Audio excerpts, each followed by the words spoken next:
بسم اللہ الرحمن الرحیم۔ مسلمانوں کے سب سے مقدس مقام خانہ کعبہ کی موجودہ عمارت جو ہمیں نظر آتی ہے، اس کو 404 سال پہلے 1040 ہجری میں سلطنت عثمانیہ کے سلطان مراد بن احمد خان شاہ قسطنطنیہ نے تعمیر کروایا، جس پر فہد بن عبداللہ نے 1417 ہجری کو تجدید کا کام کیا۔ یعنی موجودہ عمارت کی تعمیر صرف 404 سال پرانی ہے۔ تو اب سوال یہ پیدا ہوتا ہے کہ اس سے پہلے والی عمارت کس نے اور کب بنوائی؟ خانہ کعبہ کو سب سے پہلے کس نے تعمیر کیا اور پہلا حج کس نے کیا؟ بیت اللہ جب موجود نہیں تھا تو اس سے پہلے وہاں پر کیا تھا؟ کون کون سے نبی نے کس کس طرح خانہ کعبہ کو تعمیر کیا؟ کیا یہ درست ہے کہ سب سے پہلے اللہ پاک نے خانہ کعبہ کو پیدا کیا؟ اگر یہ درست ہے تو کیا کسی قرآنی آیت یا حدیث سے ثابت ہے؟ ہم سب نے تو سن رکھا ہے کہ حضرت ابراہیم علیہ السلام نے خانہ کعبہ کی تعمیر کی، لیکن آپ کو یہ جان کر حیرانی ہوگی کہ یہ تعمیر پہلی دفعہ نہ تھی، یعنی خانہ کعبہ اس سے پہلے بھی موجود تھا۔ امام ابی محمد البغوی اپنی مشہور زمانہ تصنیف تفسیر خازن میں لکھتے ہیں کہ خانہ کعبہ کی سب سے پہلی تعمیر فرشتوں نے کی، جو کہ حضرت آدم علیہ السلام کی تخلیق سے بھی 2000 سال پہلے تھی۔ یہ بالکل اسی جگہ تھی جہاں موجودہ بیت اللہ موجود ہے۔ تفسیر قرطبی میں امام شمس الدین روایت فرماتے ہیں کہ جب فرشتوں نے کہا اے اللہ پاک، انسان تو زمین میں فساد پھیلائے گا، جس پر اللہ پاک نے فرمایا جو کچھ میں جانتا ہوں وہ تم نہیں جانتے۔ بس فرشتوں نے یہ مان لیا کہ اللہ پاک ہم سے ناراض ہو گیا ہے، چنانچہ انہوں نے گول چکروں میں طواف کرنا شروع کر دیا اور ساتھ میں اللہ کی تسبیح اونچی آواز میں شروع کی، تو اللہ نے ان پر رحم فرمایا اور اسی جگہ جہاں انہوں نے چکر لگائے، اپنے عرش کے نیچے ایک بے مثال زبر و جد کے 4 ستونوں پر ایک گھر تعمیر فرما دیا، جو بیت المعمور کے نام سے مشہور ہوا۔ سورہ طور کی آیت نمبر 49 میں اللہ پاک نے بیت المعمور کا ذکر فرمایا ہے۔ بیت المعمور 7ویں آسمان میں عرش کے سامنے کعبہ شریف کے بالکل اوپر ہے۔ آسمان میں اس کی حرمت ایسے ہی ہے جیسے زمین پر کعبہ معظمہ کی حرمت ہے۔ یہ آسمان والوں کا قبلہ ہے اور ہر روز 70,000 فرشتے اس میں طواف کے لیے اور نماز کے لیے حاضر ہوتے ہیں، پھر کبھی انہیں وہاں یہاں آنے کا موقع نہیں ملتا۔ اس کے بعد اللہ پاک نے فرشتوں کو حکم دیا کہ زمین پر بھی اس بیت المقدس کی مانند میرا گھر بناؤ، تاکہ جس طرح فرشتے بیت المعمور کا طواف کرتے ہیں، اسی طرح زمین پر میرے بندے اس گھر کا طواف کریں گے۔ چنانچہ اللہ پاک کی حکم کی تعمیل میں فرشتوں نے بیت اللہ شریف کی تعمیر کی اور اس کا طواف شروع کیا، اور فرشتوں نے ہی اس کا سب سے پہلے حج بھی کیا۔ یہ تھی مکہ میں خانہ کعبہ کی سب سے پہلی تعمیر، جو کہ جنات اور فرشتوں کی لڑائی میں متاثر ہوئی، اور پھر جب اللہ پاک نے حضرت آدم علیہ السلام کو زمین پر بھیجا تو انہیں اسی بنیادوں پر دوبارہ خانہ کعبہ کی تعمیر کرنے کا حکم دیا۔ یہ بیت اللہ کی دوسری تعمیر تھی۔ چنانچہ حضرت جبرائیل علیہ السلام نے ان بنیادوں کی نشاندہی کی اور حضرت آدم علیہ السلام نے بیت اللہ شریف تعمیر کیا۔ پھر اللہ پاک نے حضرت آدم علیہ السلام کو طواف کا حکم دیا اور ساتھ فرمایا آپ پہلے انسان ہیں اور یہ پہلا گھر ہے۔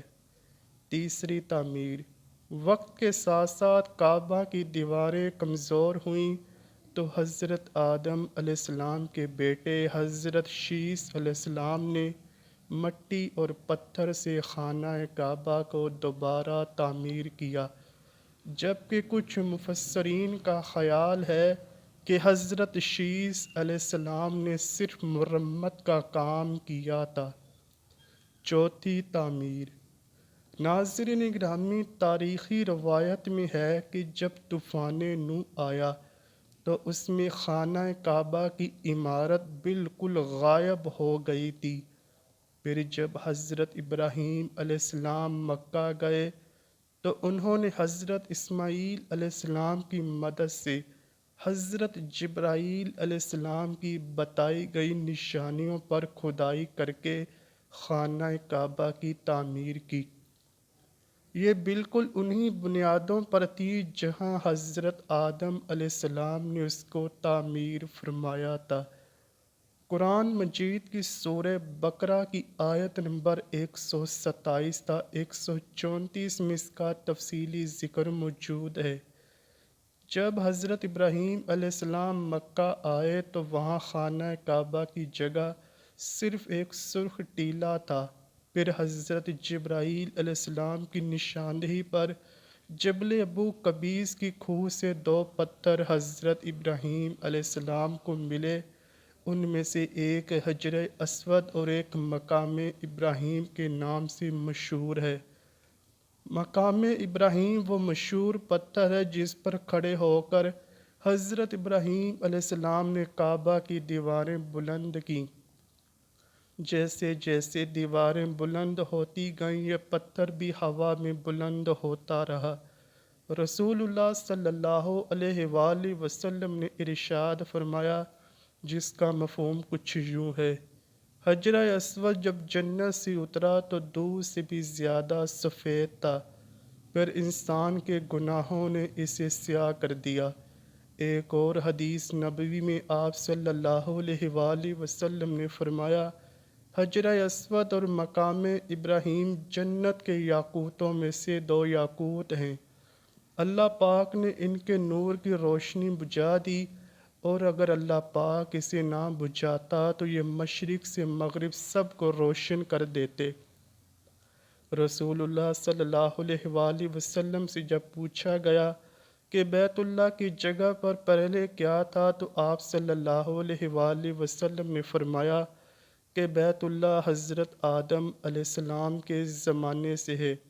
ناظرین گرامی، خانہ کعبہ کی عمارت کی 5ویں تعمیر قوم عمالقہ نے بنیادیں کمزور ہونے کی وجہ سے کی، جبکہ 6ٹھی تعمیر قبیلہ جرہم کے سردار حرس بن مزاز اصغر نے کی۔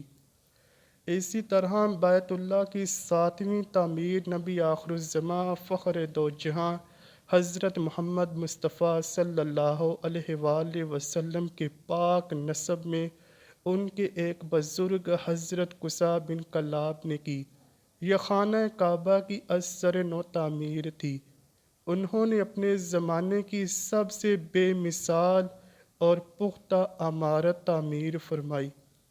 اس کے بعد جبکہ قبیلہ قریش بیت اللہ کے متولی تھے تو ایک دفعہ بہت زیادہ سیلاب آئے، جس سے بیت اللہ کی بنیادوں کو بہت نقصان ہوا۔ اس وجہ سے متفقہ طور پر اس کو منہدم کر کے دوبارہ تعمیر کیا گیا، اور یہ بیت اللہ شریف کی 8ویں تعمیر تھی۔ ناظرین گرامی، یہی وہ مشہور تعمیر تھی جس میں محبوب رب کائنات حضرت محمد مصطفیٰ صلی اللہ علیہ وآلہ وسلم نے بھی شرکت فرمائی تھی۔ اس تعمیر میں سرمایے کی کمی کی وجہ سے حطیم کو شامل نہیں کیا گیا تھا۔ 9ویں تعمیر، یزیدی فوج کی سنگباری سے جب خانہ کعبہ کی دیواریں شکستہ ہو گئیں تو حضرت عبداللہ بن زبیر نے حطیم، جو کہ قریش کی تعمیر میں شامل نہیں کیا گیا تھا، اس کو شامل کر کے بنیاد ابراہیمی پر نئے سرے سے تعمیر کیا۔ بیت اللہ کی 10ویں تعمیر عبد الملک بن مروان کے نائب حجاج بن یوسف جو کہ ایک ظالم حکمران تھا، اس نے 74 ہجری میں پھر سے خانہ کعبہ کو قریش والی تعمیر کے مطابق بنا دیا۔ پھر جب خلیفہ ہارون مسند پر بیٹھا تو اس نے خانہ کعبہ کو منہدم کرنے کا فیصلہ کیا، کیونکہ وہ عبداللہ بن زبیر کی تعمیر کے مطابق تعمیر کرنا چاہتا تھا، لیکن امام ابو یوسف نے یہ کہہ کر اسے روک دیا کہ اگر یہی طریقہ رہا تو پھر ہر آنے والا حکمران اپنی شہرت کے لیے خانہ کعبہ کو گرا کر تعمیر کرتا رہے گا اور لوگوں کے دلوں میں اس گھر کی عظمت کم ہو جائے گی۔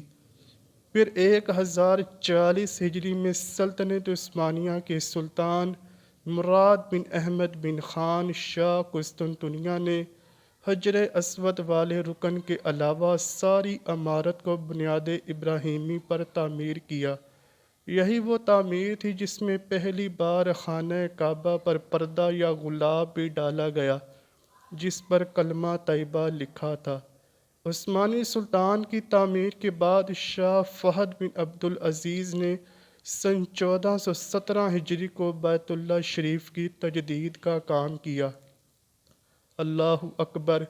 اللہ کریم مجھے اور اس ویڈیو کو دیکھنے والے تمام افراد کو اپنے پیارے گھر بیت اللہ شریف کی زیارت نصیب فرمائے۔ ہم گناہوں سے بچیں اور نیک اعمال کرتے رہیں۔